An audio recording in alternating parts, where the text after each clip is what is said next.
Good morning, everybody. Hope you're having a really lovely Sunday morning. It's a lovely sunny day in Guildford here, and we've got plans to go over towards Gomshall and see some of the Ride London cycle event today. So a lovely day for that. I'm just waiting to come on and do a quick Facebook Live about surviving the school holidays. Now, my intention was to do this earlier in the week.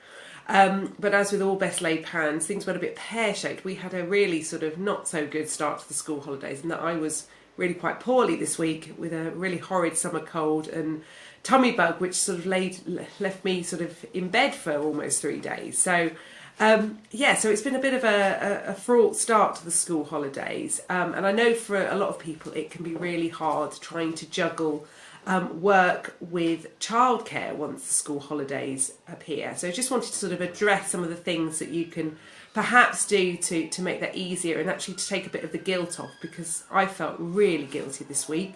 That a week where I'd planned to do some really nice things with my son, I just wasn't able to do. But what it did show me is that actually kids are really good at coping with things like that. My son just got on with it really, and I'm so proud of him because he sort of amused himself. We had lots of games of Ludo and all sorts of things, and actually he was fine. He was quite happy to sort of play and use his Xbox and catch up on some things that he couldn't do when he was at school, and actually probably quite enjoyed the downtime as well. So we don't have to be thinking of things for them to do all the time, or actually be part of amusing them all the time.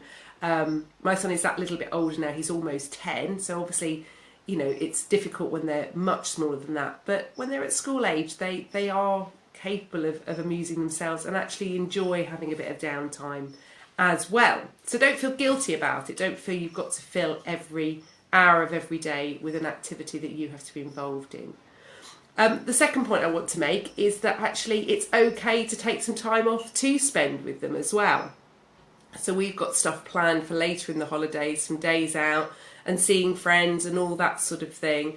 And that's fine as well. You know, the whole reason a lot of us are self-employed is so that we can work around our children and enjoy our children. So don't feel ashamed to take some time off, and you can catch up at other times.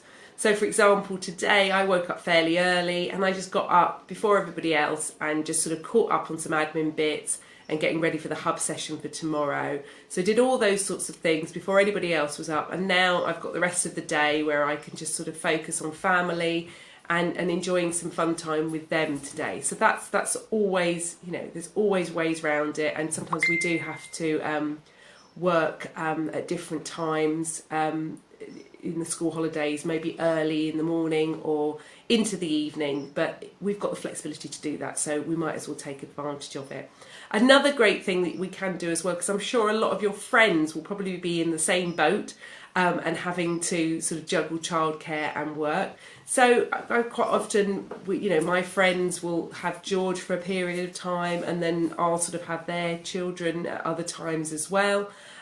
So, you know, doing that sort of swap, we're all in the same boat, and we all want to help each other out and make life a bit easier. So that's also another good way of doing it, and that was something that Kerry Harrison, one of our VIPs, suggested when we talked about this in our Facebook group earlier in the week. And another thing that was suggested is making sure that your wine supplies are well stocked up, so that when the evenings come, if you've perhaps had a tough day juggling it all, you've got something to look forward to, whatever your tipple is, or whether it's chocolate or just something else, whether it's going to your favourite exercise class.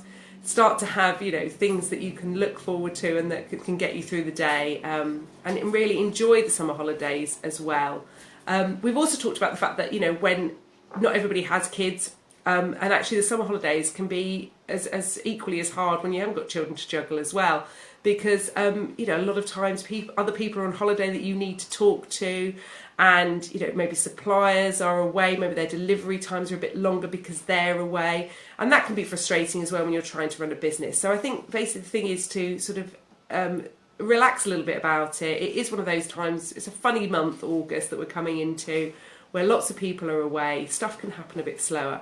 But maybe take that time to reflect on your business, get up to speed maybe with a job that you've been putting off, like your accounts or refining some processes or something like that that you've perhaps been putting off, maybe use this as a time to do that and get ahead before everybody gets back in September and things start to then pick up a bit then. And also as well, you know, there are groups like us at the Hub that go throughout August, so it could be a good time to come along and learn about a new business topic, and make some new connections that way. We're still really busy through the holidays. We've still got a lot of people attending. Tomorrow looks to be one of our busiest sessions to date. So yeah, it's a good time to sort of reinforce those connections and catch up with maybe other things that you've been putting off. But whatever you do and however you cope with the summer holidays, then I really hope you have a lovely month of August, that it actually works well for you. And if you are going away, enjoy that time. Don't feel bad about actually going on holiday. We all need a break. If you let people know, whether it be with an autoresponder on your email or a message on your answer phone, or just letting your clients know beforehand, or if you really feel that it can't be left for the time you're away, then employ a VA just to check your emails. That's what I'm doing when I go on holiday. They're going to look through and deal with anything that needs doing, and they can contact me if it's something they can't deal with. But it just means that I can get away and take a break and not worry about what's going on with my business. And we all deserve to have a break. So have a lovely August, and hopefully see you at the Hub soon.